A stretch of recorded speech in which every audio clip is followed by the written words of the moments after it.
Hello friends, welcome to WiFi street changing the way of learning. सभी का हार्दिक अभिनंदन है WiFi study education YouTube channel पर। दोस्तों, कैसे हो सब लोग आप? राम राम सभी बच्चों को, राम राम मेरे मित्रों, राधे राधे। बढ़िया हो? कल यार नेट प्रॉब्लम के कारण क्लास नहीं हो पाई दोस्तों आपकी, उसके लिए हम माफ़ी चाहते हैं। नेट प्रॉब्लम था इसलिए क्लास नहीं हो पाई। और आज अपन महिला और बाल अपराध के बारे में बात करेंगे आपसे। महिला बाल अपराध की अगर मैं चर्चा करूं तो जो पढ़ा है उससे आगे की अपन बात करेंगे दोस्तों। और एग्ज़ाम जो आपका है, फिलहाल एग्ज़ाम होने की पुलिस और पटवारी की कोई संभावना नहीं है। तो जितना टेस्ट दे सकते हो, जितना लाइव टेस्ट दे सकते हो, लाइव टेस्ट दिया करें, प्रैक्टिस किया करें खूब सारी, ढेर सारी, जिससे आपका मामला सही चले। मित्रों, आज अपन बात कर रहे हैं बाल अधिकार के संरक्षण हेतु राष्ट्रीय आयोग। बाल अधिकार, बाल अधिकार, बाल अधिकार के संरक्षण, बाल अधिकार के संरक्षण हेतु राष्ट्रीय आयोग, राष्ट्रीय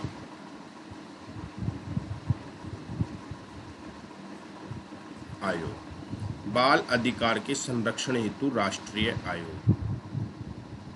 अब इसकी अगर अपन चर्चा करें तो इसका हेड ऑफिस कहाँ पे है? आपसे पूछे हेड ऑफिस कहाँ है भाई इसका, तो आपका जवाब होना चाहिए कि गुरुदेव, इसका हेड ऑफिस दिल्ली में है। मित्रों, इसका हेड ऑफिस कहाँ पे है? दिल्ली में है, ये आपको ध्यान रखना है। कैसा निकाय है?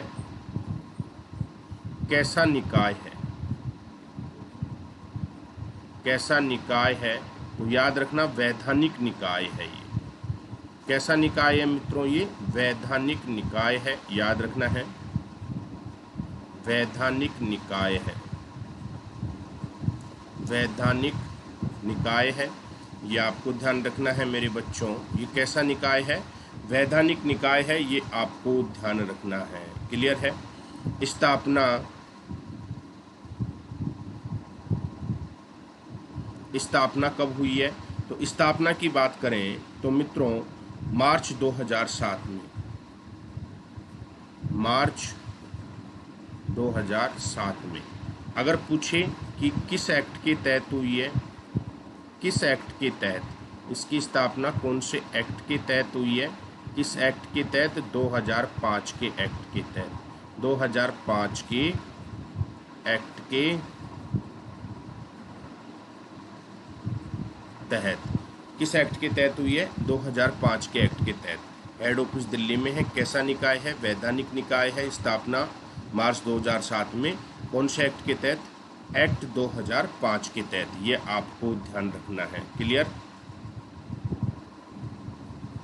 सदस्य कितने होते हैं इसमें? सदस्य कितने होंगे? तो मेरे बच्चों, इसमें एक अध्यक्ष होता है, एक अध्यक्ष होता है, और 6 इसमें सदस्य होते हैं। 6 इसमें सदस्य होते हैं। टोटल कितने हो गए हैं? 7। याद रखना है, इसमें टोटल सदस्य कितने हो गए हैं? 7। यह आपको ध्यान रखना है। और इन 6 सदस्यों में, याद रखना, इन 6 सदस्यों में 2 महिला कंपलसरी है। 2 महिला अनिवार्य है। 2 महिलाएं क्या होनी चाहिए इसमें? अनिवार्य होनी चाहिए। यह आपको ध्यान रखना है। 2 महिलाएं क्या होनी चाहिए? अनिवार्य होनी चाहिए। यह आपको ध्यान रखना है। क्लियर है? उद्देश्य क्या है? 6 से 14 वर्ष के बच्चों को, 6 से 14 वर्ष के बच्चों का संरक्षण,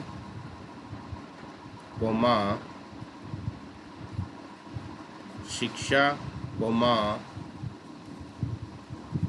स्वास्थ्य संबंधी कार्य करना, कार्य करना। तो याद रखना है मित्रों, बाल अधिकार के संरक्षण हेतु राष्ट्रीय आयोग, जिसका हेड ऑफिस मेरे बच्चों दिल्ली में है, ये एक वैधानिक निकाय है जिसकी स्थापना मार्च 2007 में हुई थी। और मार्च 2007 में इसकी स्थापना किस एक्ट के तहत हुई, तो आपको याद रखना है 2005 के एक्ट के तहत। इसमें सदस्य एक अध्यक्ष होता है, 6 इसमें सदस्य होते हैं। 6 सदस्यों में 2 महिलाएं कंपलसरी हैं। उद्देश्य है इसका 6 से 14 वर्ष के बच्चों का संरक्षण, शिक्षा, स्वास्थ्य संबंधी कार्य करना। यह आपको ध्यान रखना है। क्लियर है यहाँ तक का मामला। अब दूसरा अपन बात करें बाल श्रम के कुछ फैक्ट हैं। बाल श्रम की तथ्य का मतलब फैक्ट। कौन कौन से फैक्ट इंपॉर्टेंट है यह आपको ध्यान रखना है। तो याद रखना, एशिया प्रशांत में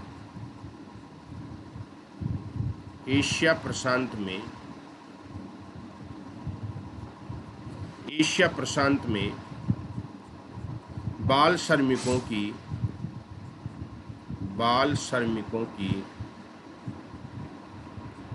एशियाई प्रशांत में बाल श्रमिकों की संख्या क्या है, सर्वाधिक है। सर्वाधिक पहली बात याद रखना है। और बाल श्रमिकों का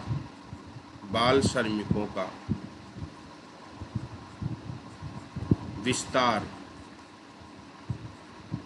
बाल श्रमिकों का विस्तार अगर आपसे पूछे तो सबसे ज़्यादा अफ्रीका में देखने को मिलेगा। बाल श्रमिकों का विस्तार कहाँ है, सबसे ज़्यादा अफ्रीका में। याद रखना है मित्रों, बाल श्रमिकों का सबसे ज़्यादा विस्तार कहाँ है, अफ्रीका में है। यह आपको ध्यान रखना है।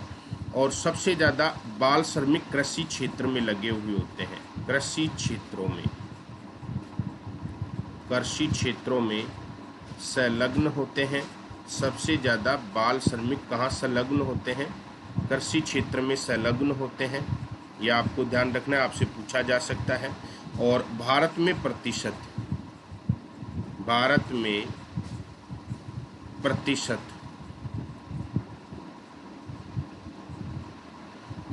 प्रतिशत कितना है इसका, 79%।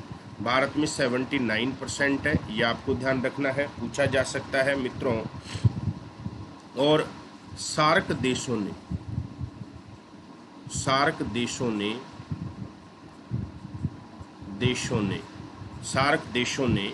1990 के दशक को बाल दशक घोषित किया। बाल दशक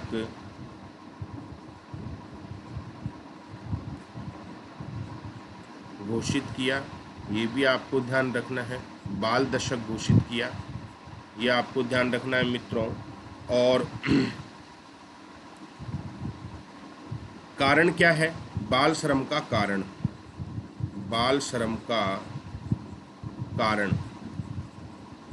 तो बाल श्रम का सबसे प्रमुख कारण है गरीबी।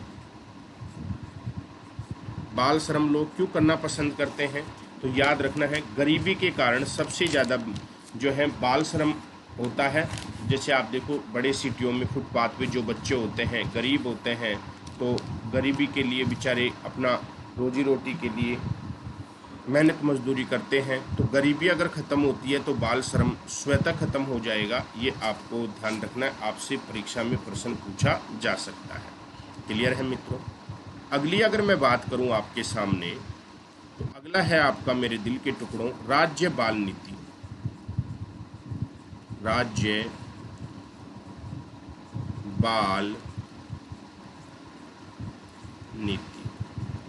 राज्य बाल नीति की अगर मैं बात करूं आपके सामने, तो राज्य बाल नीति हमारी राजस्थान सरकार का है। तो इसमें अगर मैं बात करूं तो राजस्थान राज्य बाल नीति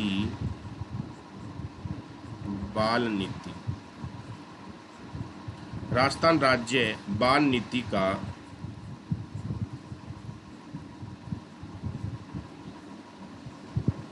राष्ट्रीय बाल या राष्ट्रीय बालिका दिवस, राजस्थान राज्य बाल नीति का राष्ट्रीय बालिका दिवस 24 जनवरी 2013 को विमोचन किया गया।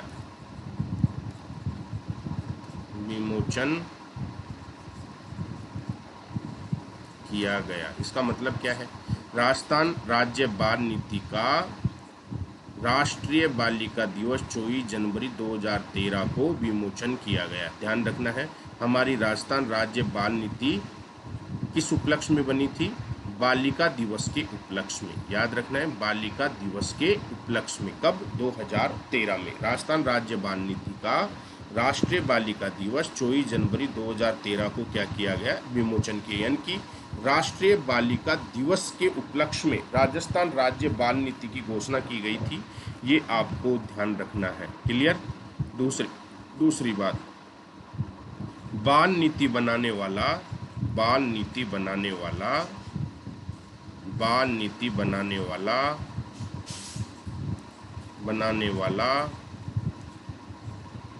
राजस्थान भारत का पहला नागरिक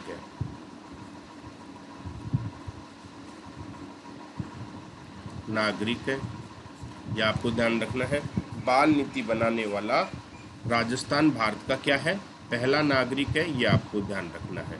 पहला नागरिक हमारा राजस्थान है। यह आपको ध्यान रखना है। राजस्थान की पहली पास्को कोर्ट, राजस्थान की पहली पास्को कोर्ट जयपुर में स्थापित की गई है। जयपुर में स्थापित की गई है।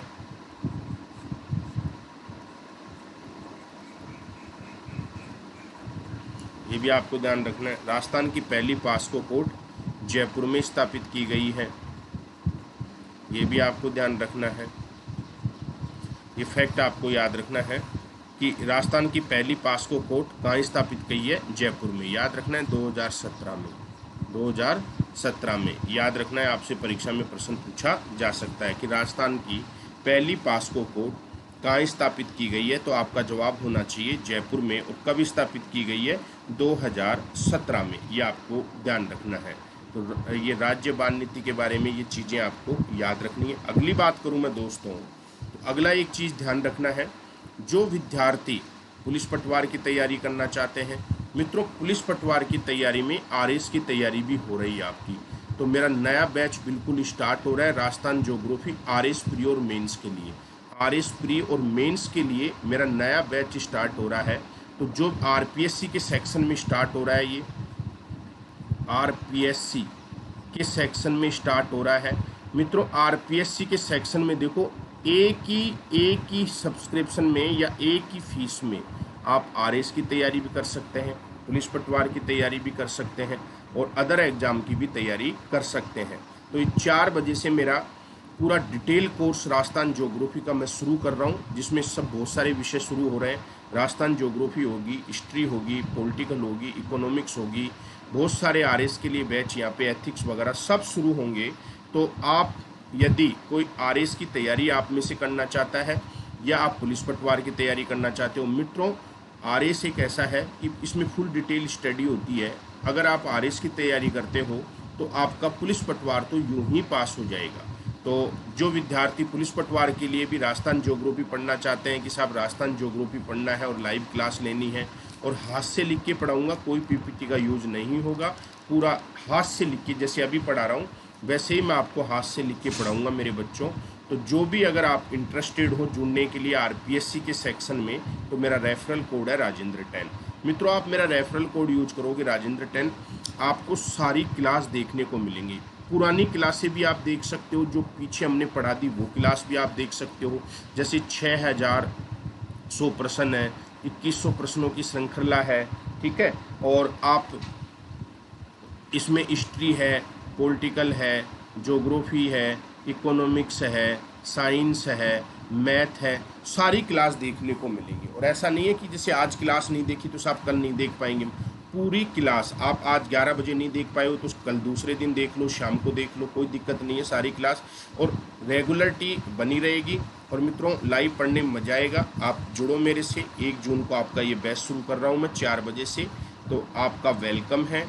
रेफरल कोड में आप अपने भाई राजेंद्र 10 का यूज करें तो अति उत्तम और बेहतर होगा।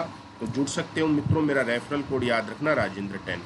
आपका कोई भी भाई बहन कोई भी आरपीएससी के सेक्शन में तैयारी करना चाहता हो, जिनका लक्ष्य आरएस हो, साहब आरएस की तैयारी करना है, या जिनका लक्ष्य सेकंड ग्रेड हो, या कोई जीके जीएस के लिए तैयारी करना चाहता हो, तो मित्रों आप जुड़ सकते हैं। पूरा आराम से बेहतरीन तरीके से बैच शुरू हो रहा है, तो आप ज्वाइन कर सकते हैं। अगली बात मैं करूँ आप लोगों के सामने, इसी क्रम में अगर आगे बढ़े अपन, तो अगला है आपका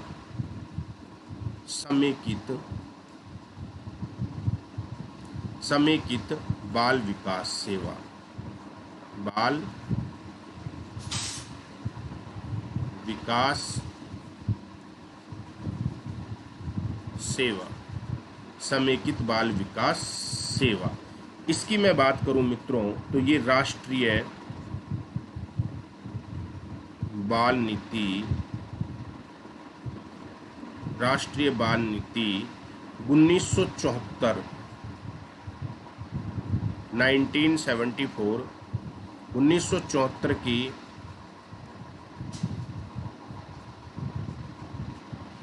प्रस्तावों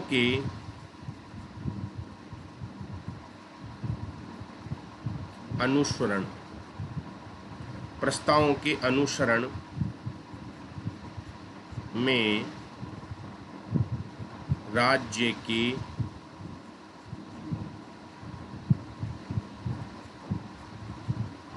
बच्चों एवं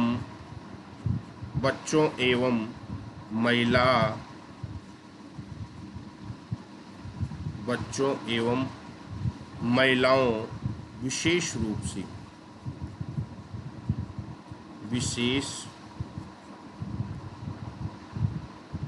से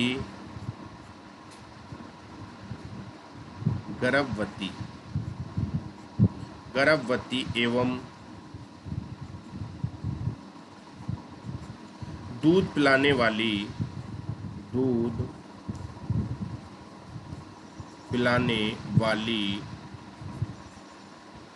माताओं को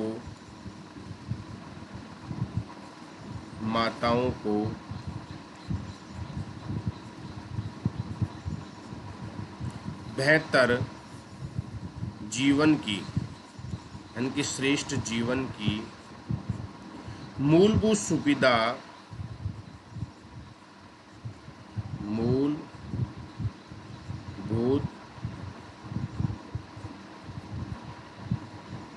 सुविधा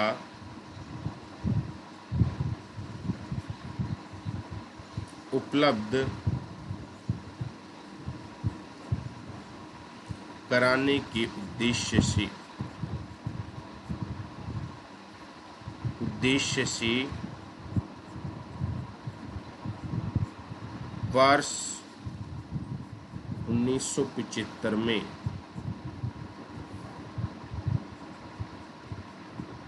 समेकित बाल विकास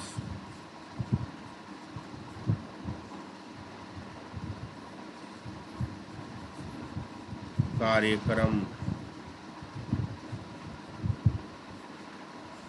लागू किया गया था।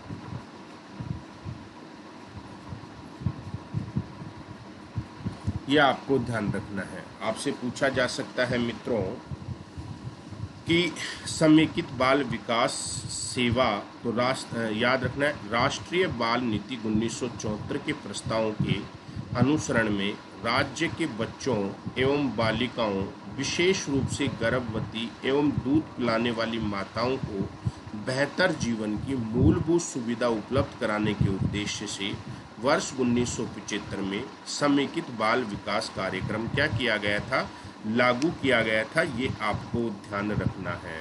क्लियर है? अब इसमें क्या किया जाता है मित्रों, इसमें याद रखना है 6 वर्ष से कम आयु, 6 वर्ष से कम आयु, पहली बात तो 6 वर्ष से कम आयु के बच्चों, 6 वर्ष से कम आयु के बच्चों, कोमा गर्भवती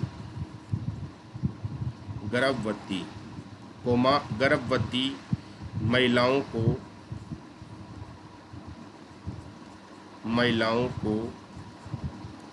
6 मूलभूत सुविधा उपलब्ध कराई जाती है।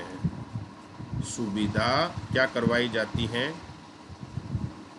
उपलब्ध कराई जाती है। यह आपको ध्यान रखना है।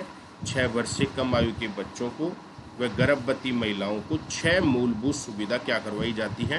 उपलब्ध कराई जाती है। ये आपको ध्यान रखना है। ठीक है दोस्तों, तो जुड़ सकते हैं राजस्थान ज्योग्राफी के लिए। आप सभी का हार्दिक अभिनंदन है मित्रों। रेफरल कोड राजेंद्र 10, आप अपने भाई का रेफरल कोड यूज करें, बढ़िया तरीके से पढ़ाई करें। फिर भी आपको कोई संदेह होता है तो आप मुझसे इस नंबर पर कांटेक्ट कर सकते हैं।